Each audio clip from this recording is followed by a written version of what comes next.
Did you know that Picasso, Matisse, and Kandinsky all drew inspiration from African art?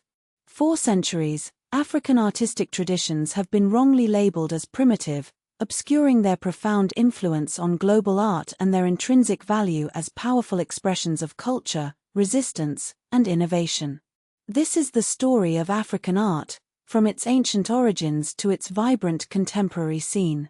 Our journey begins in the mists of prehistory. As far back as 100,000 years ago, evidence suggests that complex paint production was already underway in Africa. 320,000 years ago, the use of pigments was documented, hinting at the deep-rooted human impulse to create and adorn. Millennia later, around 6,000 years ago, the Sahara Desert, once a fertile landscape, became a canvas for rock art carvings. These ancient works offer a glimpse into the lives, beliefs, and artistic sensibilities of early African societies. But it is the Nok culture of Nigeria that truly marks a turning point. Flourishing from around 1500 BCE, the Nok people produced distinctive terracotta sculptures, representations of humans, animals, and mythical creatures. These sculptures, created between 2000 and 2500 years ago, represent the oldest African artistic tradition that approaches naturalism. The accidental discovery of these sculptures in 1943 by Bernard Fagg in a Jos region tin mine was revolutionary. It revealed an entire artistic tradition previously unknown to the world.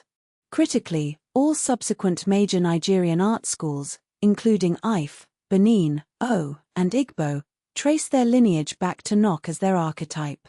Moving into the medieval period, we encounter the rise of powerful kingdoms that became centers of artistic innovation. From the 13th to the 19th centuries, the Kingdom of Benin flourished, producing bronze plaques and ivory carvings that are now celebrated as masterpieces of African art. The Kingdom of Ife also demonstrates sophisticated bronze casting techniques dating back to the 10th century. These techniques, alongside those developed in Igbo Ukwu, testify to the ingenuity and skill of sub-Saharan African artisans. The Benin bronzes, created primarily in the 16th and 17th centuries, depict court life, historical events, and religious beliefs. Sadly, many of these treasures are now dispersed globally in museums, a legacy of colonial plunder. Speaking of which, the colonial period, spanning from 1880 to 1914, marked a dark chapter in African history. The scramble for Africa led to the systematic exploitation of the continent's resources and the suppression of its cultures. European colonizers didn't merely discourage traditional art forms, they actively banned many practices, characterizing them as primitive. This wasn't passive neglect but active cultural erasure. Amidst this oppression, art became a powerful tool of resistance. The Ndebele uprising of 1882 against Afrikaner colonization, though brutally suppressed, stands as a testament to the resilience of the African spirit. The Afrikaners cut off food supplies, burned villages, and killed herds. Survivors were forced into 5-year indentured servitude. This had a tremendous upheaval that disrupted artistic production and cultural transmission. In the aftermath of colonial rule, African artists sought to reclaim their identities and challenge the stereotypes imposed upon them.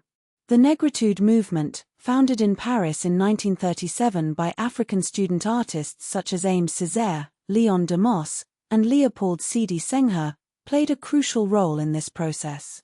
Léopold Sédar Senghor articulated a precise artistic philosophy: African art must simultaneously reflect modernity and respond to contemporary social issues while celebrating traditional culture. This was revolutionary because it rejected the false binary of traditional versus modern.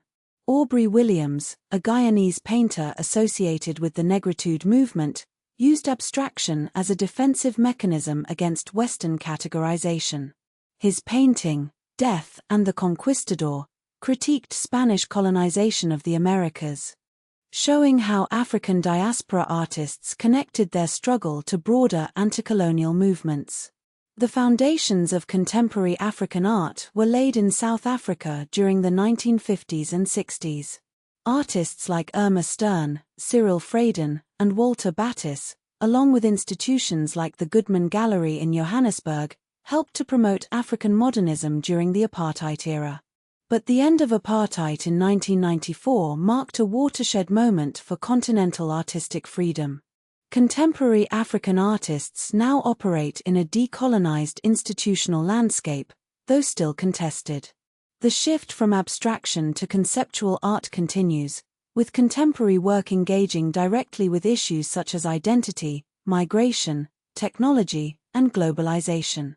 Today, the Benin bronzes remain dispersed globally in Western museums, sparking ongoing controversy about cultural property and colonial theft. Modern African nations are actively demanding repatriation of artifacts. This connects directly to Negritude's original critique. Colonialism extracted both resources and cultural patrimony. Contemporary African artists now define their own aesthetic categories rather than being filtered through Western primitive art frameworks.